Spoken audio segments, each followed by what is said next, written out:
Niba utemera ko uburozi bubaho kandi bukora, tera agatebe wigire hino, ubundi tubashe kuba twaganira, ubashe kuba wabona isomo.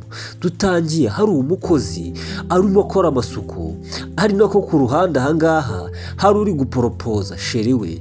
Nuko nguko umukobwa arimo arakora amasuku, ageze ahangaha asanga hari ibintu bapfundikiye, akibipfundura hahita haturukamo igisiga gikomeye cyane, ari nako akoramo asangamo ingufuri yari iri mu gacuma gahambirije akanuza agatambaro k'umutuku.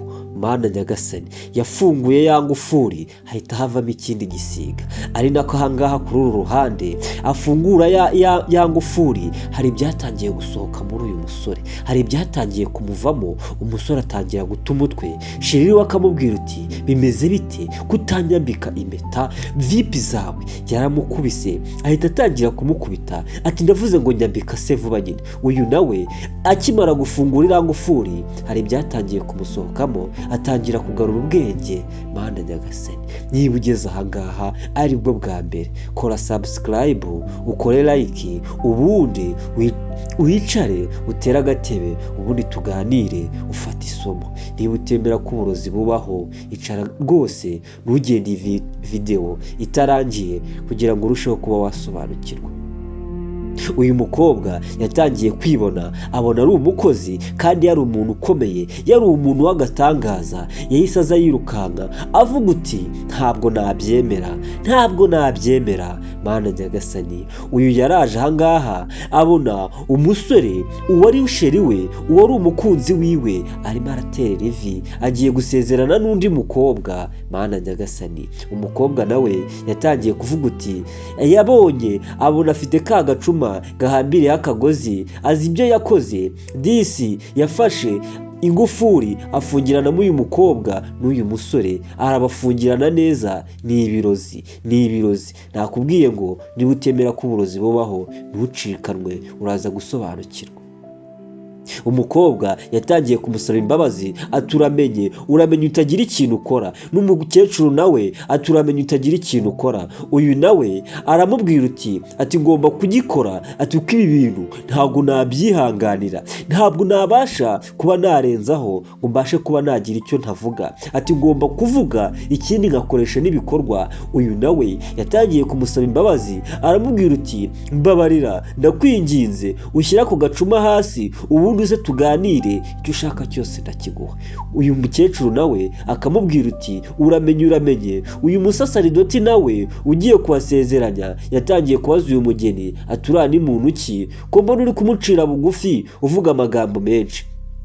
Umugore uyu nguyu nawe umuntu uza umugeni aramwihorera, akomeza kubwira uriya mukobwa ati ndakwinginze gerageza utuze. Uyu mugabo nawe arimo sheri wanjye uri hehe, ngwambike impeta. Aragenda ati sheri reka mwambike impeta, agiye kuyambika umusasaridoti, arangije rwose nawe aramwiyaka. Uyu nawe aracyamubwira ati ibi bintu byose ndi kubibona, ati nari narapfuye, ati ariko nahazutse kuri uyu munsi, ati niyo mpamvu ngomba kuba nakwereka yuko ibi bintu bigomba kuba byarangira bigahagarira ahangaha. Ati njyewe, ati naje ndi umuntu ukomeye cyane, ati njyewe mfite ubukwe na sheri wanjye, waramfashe umfungirana mu ngufuri, ufungiranamo na sheri wanjye, ubuzima bwanjye butangira gutindahara. Uyu nawe aramubwira ati ibyo bintu urimo uvuga urimo urarota ntabwo ari byo, shyira hasi ako gacuma ubundi uze tuganire.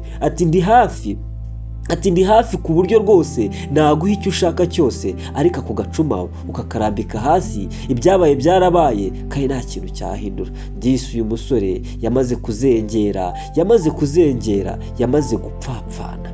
Mana nyagasani, abantu buriya ingufuri n'abarozi bafite ukuntu bagufata bakagufungirana mu ngufuri, bagashyiraho imigenzo yabo, imigisha yawe bakayinyaga, n'ubuzima bwawe bakabasha kuba babunyaga.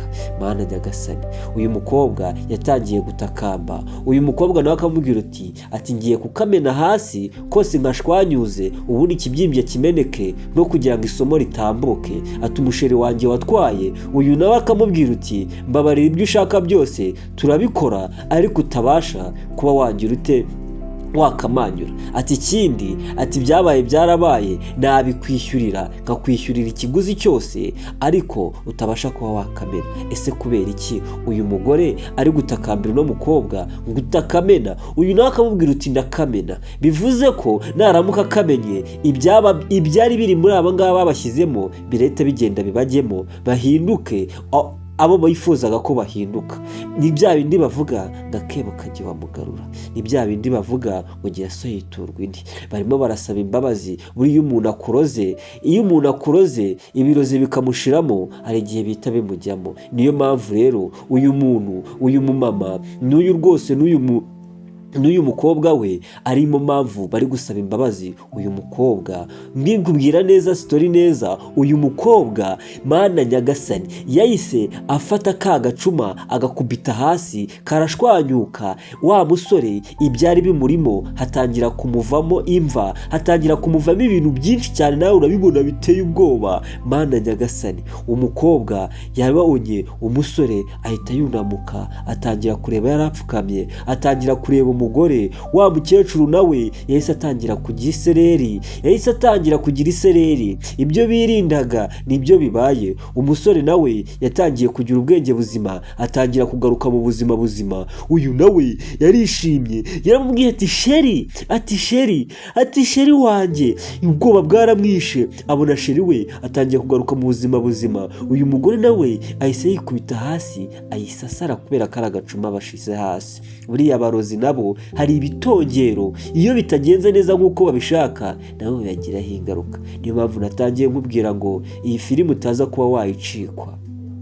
Uyu mukozi, uyu musheri wiwe wa nyawe yaraje ahita ahobera sheri we, amubwira ati sheri. Uyu nawe ati mvira ku mugabo. Uyu nawe arangije ahita amukubita urushyi, ahita yongera ahobera sheri wiwe. Tayari ibirozi byari bimaze kumuvamo, bimaze kumukamukamo, atangiye kugira ubuzima buzima butangiye kugaruka. Uyu musasaridoti nawe yari ari aho ngaho areba ibintu byamucanze, yabuze ayacira n'ayamira, ahitaho Imana icyubahiro. Uyu mukobwa yaraje aramubwira ati ibintu ukoze wishe mama wanjye, nagombaga kuba naguha buri kimwe cyose wifuza, ariko ukandekera umubyeyi. Uyu mubyeyi niwe wenyine mfite, none uramwishe. Uyu mugabo nawe wari ugiye guterera ivu uyu mukobwa, cyangwa se yaragiye gusezerana, nawe yatangiye kuvuga uti ibi ni ibiki biri kubera ahangaha. Ati sheri wabaga hehe? Uyu mugabo nawe atangira kuvuga uti ibi bintu ngiye ntago nabyemera, nta nubwo nabyihanganira. Uyu akivuga gutyo, uyu mugeni yahise amukubita urushyi, n'uyu mukobwa nawe amwongerera urushyi. Ni gute usezeranya abantu mu buryo bw'amagendu? Uyu nawe akamubwira uti ni gute wemeye ko ibi bintu biba? Batangiye kurwana. Mana nyagasani, ibyari ikirori gihindutse agatogo. Gusa gihindutse agatogo, buriya baravuze ngo nta kuri kwahishwe kutazamenyekana. Uyu mugabo nawe yatangiye gufesinga uyu musore, amubwira ati sheri, ati ngwino unyambike impeta, umuhango wacu tuwusoze tubane ubuziraherezo. Yahise amwiyaka. Uyu mukobwa nawe atangira kumubwira ati ntabwo nari nzi ko inshuti magara ariyo yampemukira, ntabwo nari nzi ko wandoga ukaroga n'umukunzi wanjye kugira ngo ubashe kuba warwara umugabo, ko haguma ubuzima. Iyo uzi ukamutwara ukambwira uti ndamushaka nkarekura, ukareka kundoga ngo unamurege umugire ikigoryi, ubu se kumubana nawe ameze gutya byakumarira iki? Uyu nawe yatangiye kumubwira uti ujye umenya ibyawe. Ati ngewe umugabo wanjye ndamukunda, kandi kuba mukunda nagombaga gukora buri kimwe cyose nshaka, atari ko hatarimo kubura umubyeyi wanjye. Umukobwa yarababaye cyane, yatangiye kumubwira uti ati umusore, ati nibyo mwarakundanaga, atari ko nanjye naramukundaga, nagombaga gukora buri kimwe cyose ngo ndebe ko namutsindira, ndebe ko yaba sheri wanjye. Nagombaga kukuroga nawe nkamuroga nkamuhubika, kuko nari naragerageje icyo nakora cyose byaranze. Niyo mpamvu ugomba kunyumva rero, ukumva neza agahinda nari mfite. Ati nta kintu nakumvaho zibaho ngaho, wamugomewe, naguhaye buri kimwe cyose washakaga. Mu gihe umusasaridoti akivuga ati mwe mwumvikane, yahise akubita, yigiza yambwa ati va aho ngaho mbanze njye muri kibazo cyanjye, n'ubundi niwe wari ugiye kubihesha umugisha mu buryo budasobanutse. Umusore nawe yatangiye kumva umutwe umurya, atangira kubona ibintu biri kuba. Disi Imana nahita gutabarira, nawe yagutabara. Uyu mukobwa yatangiye kumubwira uti urampemukiye cyane, ati urampemukiye cyane, nagombaga gusezerana n'umugabo wanjye, kabana na mama wanjye, ubuzima bwose bugakomeza, wakintaziwe. Uyu mukobwa nawe yahise amukubita. Uyu mukobwa yarakaye. Uyu mukobwa amaze imyaka 2 ari umuntu ukora amasuku muri uru rugo, kandi uwo ari gukorera amasuku cyangwa uwo ari kugira yari inshuti yiwe, yaroze sheri wiwe, ahita amutwara umugabo. Mana Nyagasani, yamukubise urushyi amubwira uti ndagukubita umutwe, ati ndagukubita rwose ubundi ubasha kuba wabyumva neza. Uyu mugore yatangiye gusara. Mama we yamaze gupfa, yamaze kugwa hasi, ibirozi byamaze kumuhitana, yatangiye gusara. Yaje yihobereshwa wa undi waragiye kumuterera, yagiye kumwambika impeta, amubwira ati ndagukunda cyane. Umukobwa yatangiye gusara, ari nako uyu mukobwa nawe amukubita, akagaruka ati sheri, ati ndagukunda cyane, ubuzima bwanjye nawe tugomba kubaho neza, tugomba kwishima. Mana Nyagasani, yatangiye kugaruka ahangaha, atangira kurira mama we, amubwira uti mama, ati ndagukunda, ati kanguka, ati dore sheri wanjye, dore nguyu tugiye kubana ubuziraherezo. Yatangiye uwumukozeho wese akamwamagana, yatangiye kwirukankana umusaseridoti padiri, amubwira ati ngo wantereye ivi, ati wanyambitse impeta yanjye, ati ndi gukererwa n'intambara impeta yanjye, ubuzima bwanjye bwose buraza kuba buri mu kaga. Uyu nawe rwose yatangiye kubwira sheri wiwe, amubwira uti sheri, ati bari baraturoze, bari barandoze, reba kuntu nambaye, ubuzima bwanjye bwose nabumaze,